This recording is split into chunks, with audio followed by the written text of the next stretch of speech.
ورفعت عيني للسماء أرى بها Beliau memiliki seorang anak, Sayyidatu Nisa'i Ahlil Jannah, Sayyidatuna Fatimatus Zahra. Sayyidatuna Fatimatus Zahra mempunyai Sayyidina Al-Hasan, Sayyidina Al-Husain. Innal Hasan wal Husain Sayyida Syababi Ahlil Jannah.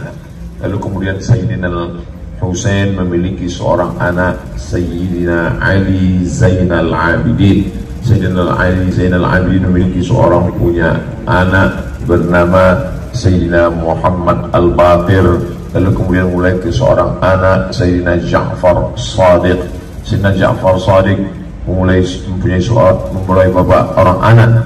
Di antaranya adalah Sayyidina Musa Al-Kazim, kemudian Sayyidina Ismail, kemudian Sayyidina Ali Al-Uraidi. Ali Al-Uraidi memiliki seorang anak, Muhammad An-Naqib. Lalu memiliki ke bawah seorang anak bernama Musa Ar-Rumi, Isa Ar-Rumi. Lalu kemudian Sayyidina Isa Ar-Rumi mempunyai seorang anak, Ahmad bin Isa Al-Muhajir.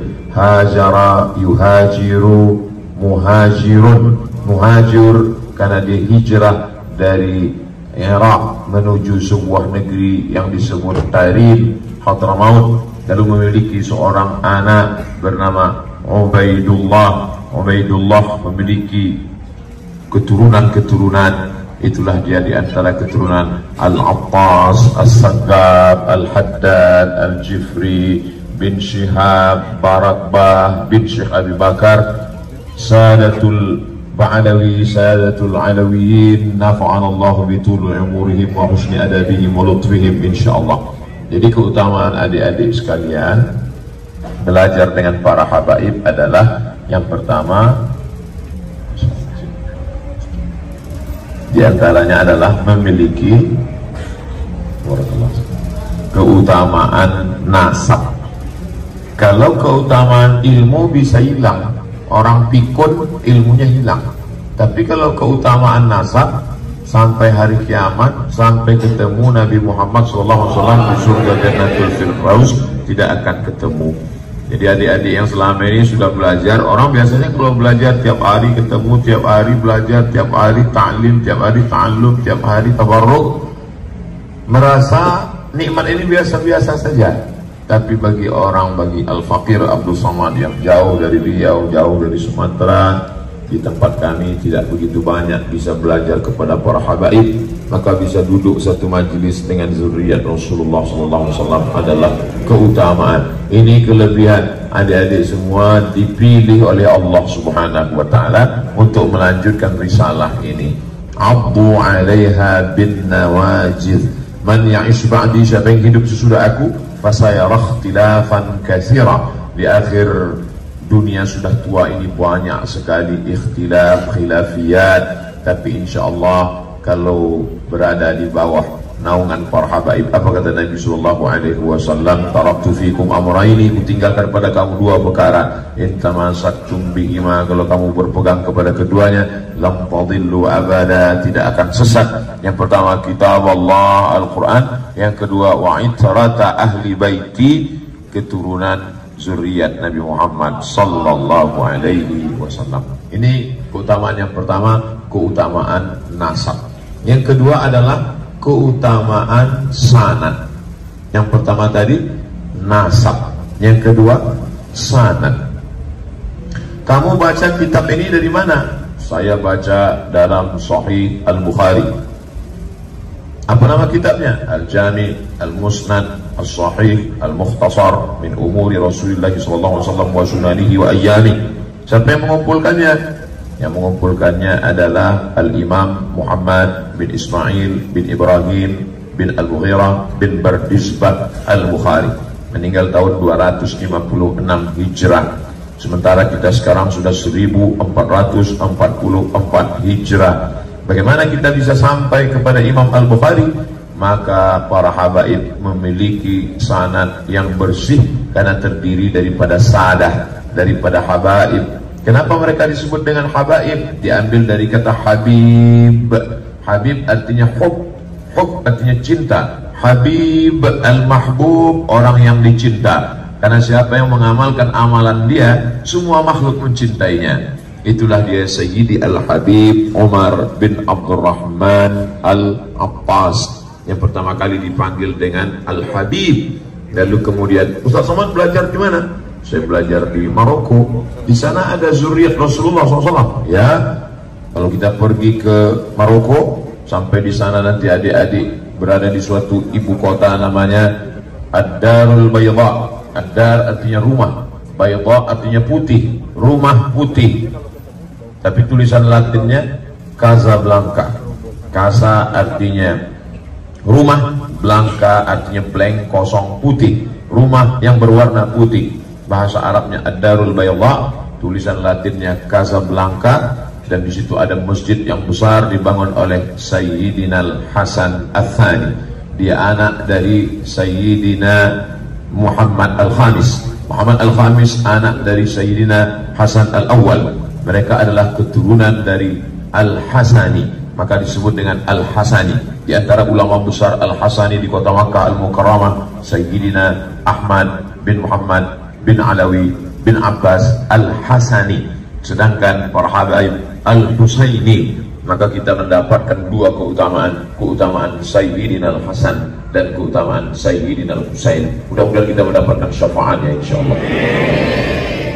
Jadi keutamaan nasabnya dapat, keutamaan sanad ilmunya dapat. Al-isnad minad din, sanad ini bagian dari agama. Fanzuru amman ta'khudhu dinakum, perhatikan kamu mengambil sanad keilmuan kamu dari mana. Apa kata Sayyidina Abdullah bin Mubarak? Laulal sanad, laulas sanad, kalaulah bukan karena sanad, laqala man syaa ma syaa, maka orang akan berkata sesuai kemaunya, kehendaknya saja. Kita belajar ilmu ini dari mana? Dari para guru-guru kita sampai kepada Imam Al-Bukhari. Imam Al-Bukhari mengambil ilmu ini dari siapa? Dari gurunya namanya Abdullah bin Maslamah. Abdullah bin Maslamah dapat dari siapa? Dari Imam Malik bin Anas. Imam Malik bin Anas dari siapa? Dari gurunya namanya Abu Zinad. Abu Zinad dari siapa? Dari Al-A'raj. Al-A'raj dari siapa? Dari Abu Hurairah. Abu Hurairah dari siapa? Dari Sayyidina Maulana Muhammad sallallahu alaihi wasallam.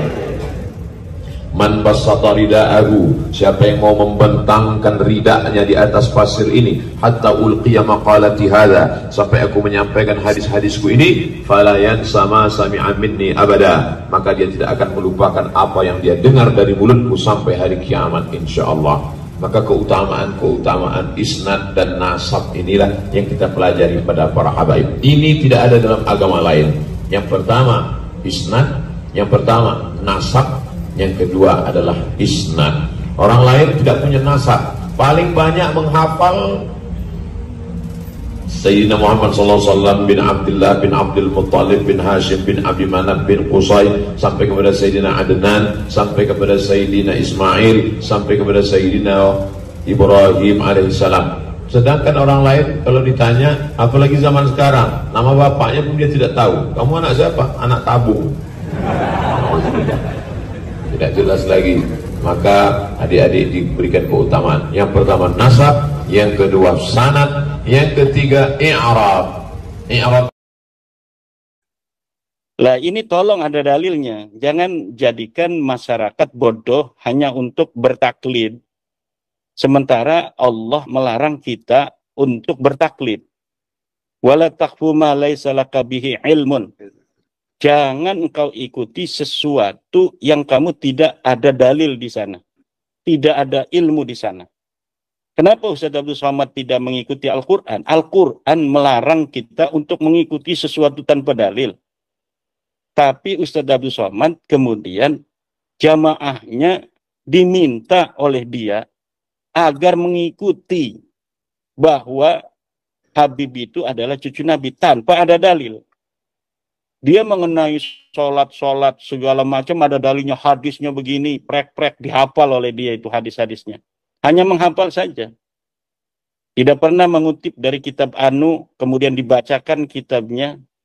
Tidak ada. Hadis-hadis itu orang yang tidak bisa baca kitab kuning pun, kalau ada jabar jernya itu bisa membacanya. Maka seorang ulama itu bukan hanya dia yang bisa menghafal hadis-hadis dan menghafal ayat Al-Quran, tetapi dia yang memahami Al-Quran dan memahami Al-Hadis untuk menjadi sebuah way of life bagi umat Islam dalam menghadapi tantangan setiap masa, yang bisa untuk menafsirkan Al-Quran, kemudian memberikan jawaban tantangan setiap masa, adalah ulama-ulama yang rasikhin, ulama-ulama yang dia memahami Al-Quran secara dalam, gitu. Bukan hanya tekstual, hafalan. Imam Al-Ghazali ini sangat mencela orang-orang yang beriman hanya dengan contekan, kemudian menerima kebenaran tanpa verifikasi. Lihat dalam kitab Al-Munqidh Minadh Dhalal umpamanya, bagaimana fase-fase ilmiah seorang Al-Ghazali, dari mulai bagaimana dia bergelut dengan filsafat, kemudian ilmu kalam, kemudian fikih, kemudian tasawuf. Kemudian lihat pula dalam Tahaffutul Falasifah, bagaimana Imam Al-Ghazali kemudian merangkai narasi-narasi ilmiah untuk meruntuhkan teori-teori filsafat yang dianggap bertentangan dengan agama Islam. Inilah yang harus menjadi sebuah suri tauladan bagi kita, orang-orang yang menjadi suri tauladan. Dia jadi penceramah, dia menjadi ustadz, dia menjadi seorang yang dikiaikan, ditokohkan, dibuyakan. Bukan buya yang dia kemudian menempelkan nama sendiri sebagai buya gitu. Bukan. Tapi orang-orang betul yang dibuyakan oleh masyarakat. Ada orang yang menempelkan gelar buya itu sebagai marketing branding untuk kemudian meminta sumbangan di YouTube atas nama pesantren, atas nama santri dan lain sebagainya. Kita lihat kiai-kiai NU aja. Kiai NU, kalau orang sudah menisbahkan diri pada NU, dia bikin pesantren, tidak pernah merepotkan orang lain. Dia ada fasilitas yang sederhana, dia gunakan dengan semaksimal mungkin. Ada rizki, dia bangun lagi, santri tambah, dia bangun lagi, santri tambah, dia bangun lagi. Tanpa pernah ada merepotkan orang, bikin santunan di YouTube, santunan. Setiap dia bikin YouTube ada merek, nomor rekening. Kita buka YouTube, ada muncul dia. Wakaflah satu tanah ini untuk generasi-generasi Islam. Kemudian ada lagi narasi-narasi menjual-jual orang santri-santri miskin. Santri miskin begini, ya Allah, berikanlah kemudahan rezeki bagi orang yang membelikan satu Al-Quran untuk kami membaca Al-Quran. Kemudian ada Al-Quran lusuh diperlihatkan. Itu yang iklan, itu mereka, itu orang-orang yang hari ini getol-getol itu menyerang-nyerang daripada pandangan keagamaan Nahdlatul Ulama, yang walaupun di dalam amaliyah mirip dengan Nahdlatul Ulama. Tapi ketika kita melihat para kiai-kiai Nahdlatul Ulama, tidak ada yang seperti itu. Tidak ada yang mereka itu jual-jual nomor rekening di YouTube. Setiap bikin YouTube ada nomor rekening, silahkan untuk berinfak. Untuk anak-anak santri kami, anak asuh, jadilah orang tua asuh santri kami. Nggak ada yang begitu di Nahdlatul Ulama itu. Semuanya berjalan begitu alamiah. Siapa orang yang mau mondok, ketika dia mondok, orang tuanya punya duit, ya seperti biasanya makan sendiri. Ketika tidak ada, ini kiai mohon kepada Allah, bukan mohon pada YouTube, bukan menjual-jual nomor rekening, tapi dia mohon aja semampunya dia bantu orang-orang yang miskin yang ingin belajar di pondok pesantrennya tanpa harus diketahui oleh orang lain dan tanpa harus menjual-jual santri itu kepada orang lain pula. Nah, ini yang saya amati dari ustadz-ustadz YouTube, ustadz-ustadz model-model zaman sekarang seperti yang sedang kita bicarakan itu. Nah, ini jadi berilah kecerdasan kepada jamaah kita untuk mempunyai cara berpikir keislaman yang sesuai dengan ajaran Kanjeng Nabi, sesuai dengan ajaran Al-Quran. Bagaimana ajaran Al-Quran? Ajaran ilmiah. Wala taqfu ma laysa laka bihi ilm. Jangan kau ikuti sesuatu yang tidak ada dalil. Kalau mau membela nasab Ba'lawi itu sahih, mana dalilnya? Ayo kita berdiskusi. Ayo kita bicarakan mana dalilnya. Kita sudah mengetahui dari para orang-orang yang membela tidak ada dalil. Tapi sekali lagi, apapun yang terjadi, ini penting untuk digarisbawahi. Apa yang kami lakukan itu adalah hanya sekedar kami ingin katakan bahwa pengakuan Anda sebagai cucu Nabi tidak terbukti. Anda bukan cucu Nabi. Ya. Tapi itu bukan karena kami membenci Anda. Tapi karena kami ingin memberitahu kepada Anda sesuai dengan ilmu, sesuai dengan kajian ilmiah, bahwa Anda tidak terbukti sebagai cucu Nabi. Itu saja. Selanjutnya terserah Anda. Anda masih mau mengakui, ya silakan saja. Jangan marah-marah. Ya kan? Nah, demikian, Kang Mas Rifki. Ya. Ya, saya jadi ingat tentang kalamnya Imam Malik yang kalau ketahuan ada cucu palsu yang mengaku sebagai istri Nabi, kemudian itu diviralkan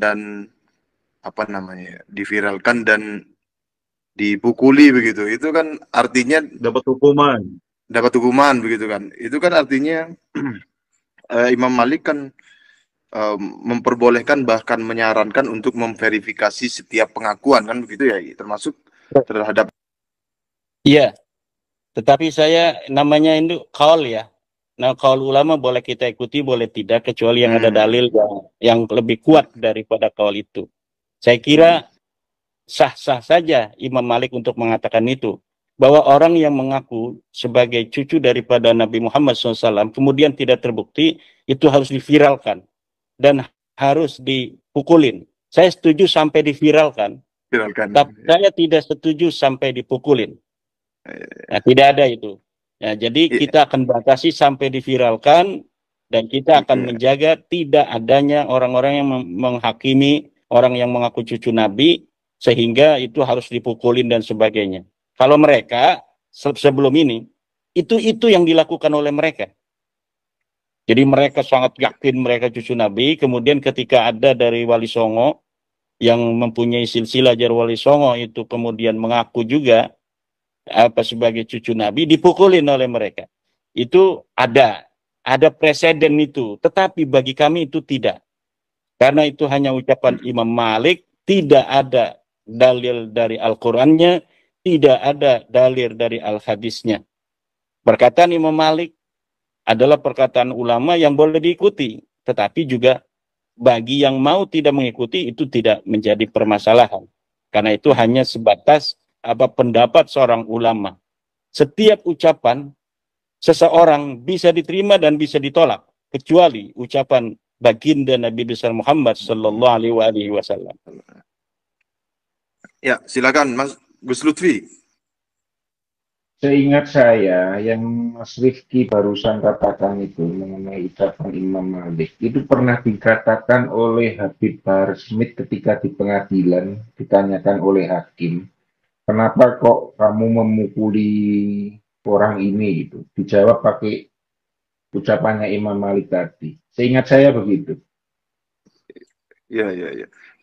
Nah, maksud saya itu begini. Tadi kan Ustadz Abdul Somad itu kan bilang kalau tidak percaya kepada Habib itu nanti lama-kelamaan akan tidak percaya kepada Islam dan tidak membela Islam gitu.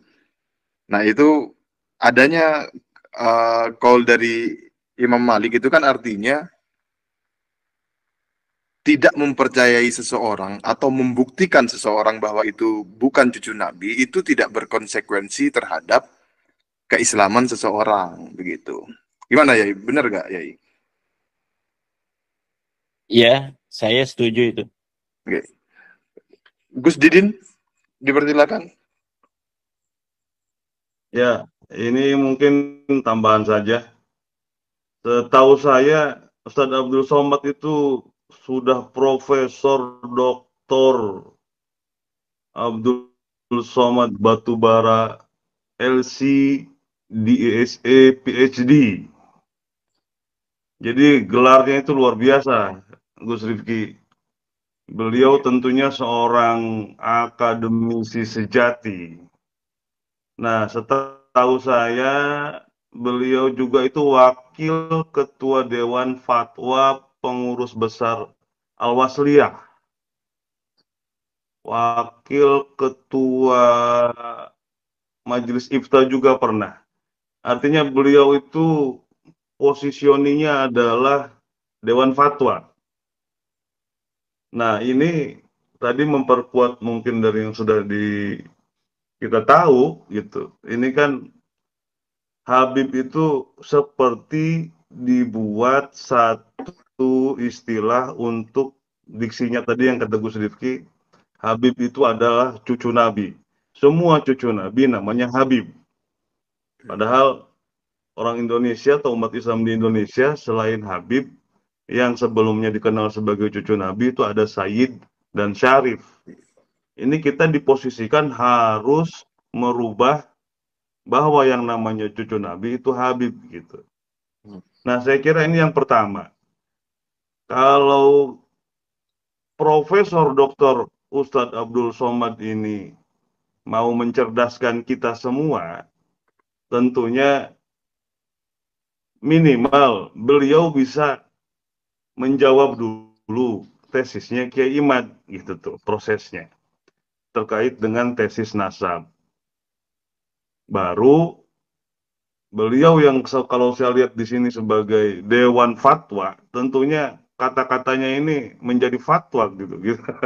Atau sebaliknya, apakah mungkin seorang UAS kalau mengatakan sesuatu di medsos itu hanya sekedar memenuhi permintaan sebagai influencer gitu.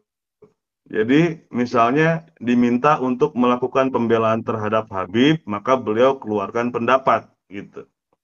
Saya kira kalau untuk UAS yang sudah kita anggap sebagai salah satu ulama di Indonesia, saya pribadi berharap beliau mengeluarkan kepiawaiannya dalam menganalisa masalah. Dulu beliau sering bikin, misalnya kitab, ada masalah populer dengan Wahabi dulu, dibahasnya 37 masalah populer Wahabi tanya jawab di situ. 99 pertanyaan seputar sholat, kemudian sekian dan sekian lagi tentang apa gitu. Nah, seharusnya UAS masuk lagi atau tampil sebagai penjawab problematika ini untuk saat ini. Misalnya menjawab 12 pertanyaan Kiai Imad. Nah, itu baru saya kira levelnya UAS. Jadi kalau hanya bicara ini membenci cucu Nabi ini apa tadi? Membenci Islam pada akhirnya, saya kira itu framing saja. Yang kedua, UAS juga pernah mengatakan bahwa Rasulullah SAW itu mirip Habib Ali Al-Jufri. Nah, ini saya sampai sekarang nih belum menemukan jawabannya ini. Dari mana itu? Tapi yang menarik, kalau tadi disebut Buya Yahya, di satu video Buya Yahya ditanya oleh santri atau jamaah mengenai hukum bagaimana melakukan pemiripan atau memiripkan Rasulullah atau menyerupakan Rasulullah dengan siapa gitu. Nah, Buya Yahya itu menjawab tidak boleh membanding-bandingkan atau memiripkan Rasulullah dengan siapapun. Bahkan Buya Yahya itu memberi contoh, cari Habib yang paling ganteng katanya, maka Rasulullah itu lebih di atasnya. Nah, di sini menarik. Kalau dalam konteks pembela Habib, kalau saat ini mungkin influencer jamaah, UAS mengatakan Rasulullah mirip dengan Habib Ali Al-Jufri. Sedangkan Buya Yahya mengatakan tidak boleh melakukan kemiripan-kemiripan seperti itu. Nah, ini saya melihatnya ya kalau hanya sekedar untuk membela Habib di saat yang sedang penting ini, mbok ya jangan jadi influencer gitu loh. Buya Yahya juga sama, mengatakan ini ilmu yang tidak penting, nggak ada kaitannya dengan agama.